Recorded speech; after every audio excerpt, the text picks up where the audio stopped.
We're shaking people, back with another reaction, back with some more Cocteau Twins, and we're going back to the 1983 EP Peppermint Pig, as my cat is looking at me very ridiculously from below.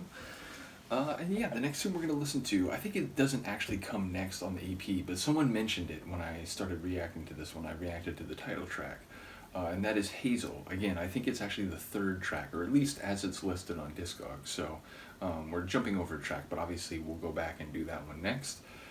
But yeah, Hazel, you know, it's a hue, it's a shade, it's also a flavor in some other contexts. I believe it is, whatchamacallit, a spice. But yeah, I'm not quite sure, you know, it's a very conceptual sort of title. It's another single word one, so it perhaps suggests a hue which, you know, might relate to some aspects of the sonics or the themes at play, but ultimately I do understand, you know, certainly at this point, you know, lyrics are maybe not so central as are themes, ideas, and atmosphere. So let's listen. This is Cocteau Twins. The track is Hazel, and my cat is like intertwined with my chair, so I can't really move the chair at this point, but here we go.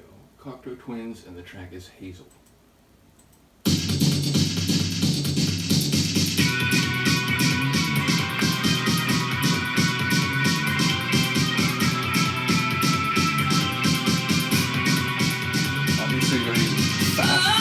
Percussive.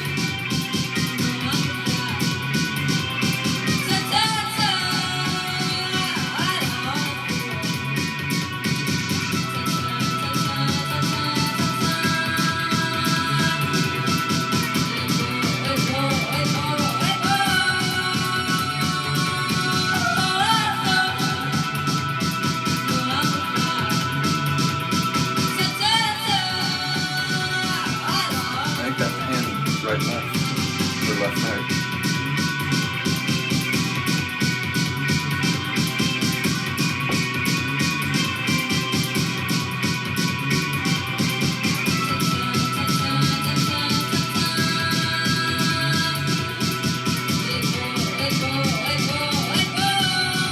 The echo?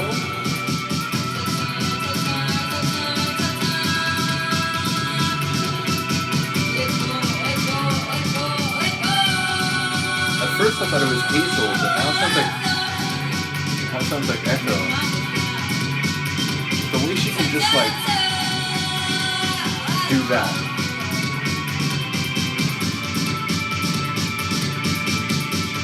It's like her voice breaks the sound barrier and like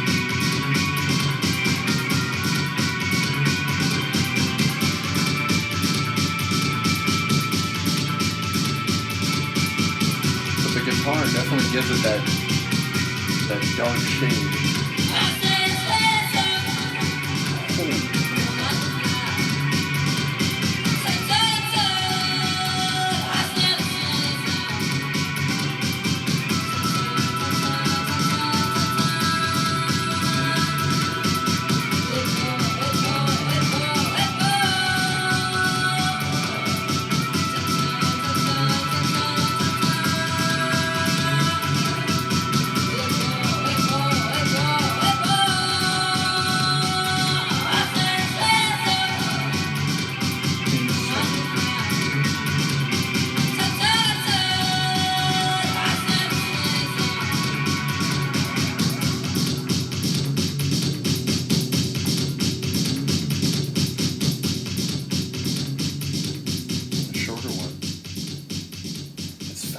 Though, like, you know, it feels, in some sense, it has that dark, wicked malaise over it. It feels like maybe it is a track that could be on Cocteau Twins, but that percussive rhythm, like double time and very frenetic and, you know, clattery, that felt like a different layer. Like that felt like something that was not like most of what we heard on Garland. So, again, I've noticed, you know, with the opening tune on Head Over Heels and even going to the Snowblind and Sunburst EP, that a couple of the tracks had a bit more of a consonant groove to them, still, you know, wicked and still very much, you know, different from most else of what I'm hearing from this time period, but they felt a bit more on the path to being like like a tighter sort of pop tune. This again, it felt a little more like Garland's, but with that, you know, it was less about it sounding more consonant, and it was more about the way that that percussive rhythm like really changed the vibe and made it a bit more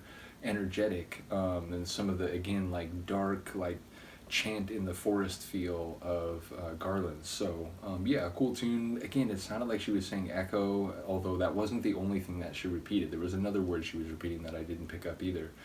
But again, it does seem like it's another one that's not so much about like a detailed, coherent narrative or like a full descriptive depiction of some situation, and it's more about like, you know, feelings and themes like expressed in a certain atmosphere. So let me know if I'm wrong about that. Let me know if there is, you know, like a real clear picture here.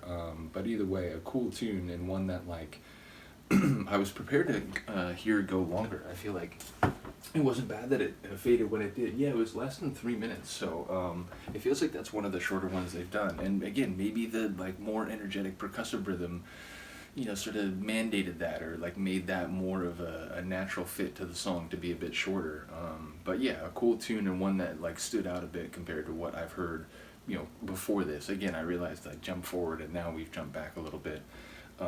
But yeah, like I said, I did want to listen to this one because when I reacted to Peppermint Pig, someone commented on it. So like I said, one more tune like normal on this EP, and then there's a 12-inch version of Peppermint Pig, which we'll do, and then I think, is there one more EP, or I think that's it, right? I think those are the 3 EPs, and then we'll be back to Head Over Heels. Correct me if I'm wrong, Han Solo or anybody else.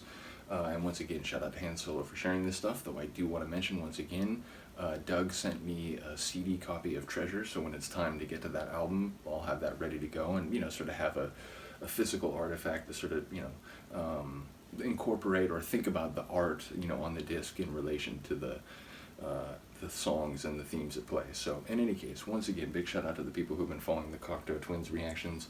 Big shout out to my cat who's like rolling around, but she's sort of like sleeping at the same time. You are absolutely ridiculous. But yeah, let me know what you think, and we'll see you next time. Peace.